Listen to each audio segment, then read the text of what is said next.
আমি একবার আমাকে লোকজন নিয়ে গেল দেখার জন্য। আমি গিয়ে দেখি সব লালবাগ মাদ্রাসার মুহাদ্দিসরা, এত বড় দাড়ি।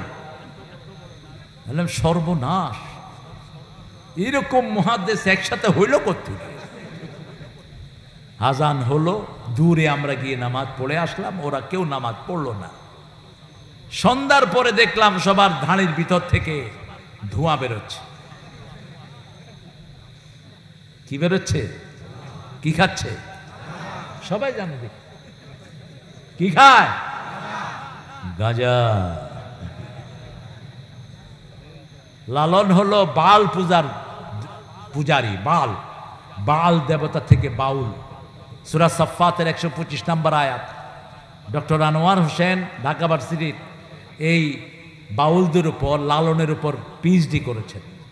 তিনি লিখছেন একটা ছোট্ট বই, সতর্ক থাকবেন এদের থেকে, এরা জীবনেও নামাজ পড়ে না। আর আমরা নামাজ ছাড়া আমাদের জীবনে আর কিছুই নাই, ঠিক না বেঠিক? একজন ছোট্ট নবী, যিনি মায়ের কোলে নবী। আমরা চাইব বাহিরের লোকদেরকে মসজিদ মুখী করতে, রাজি আছি না নাই?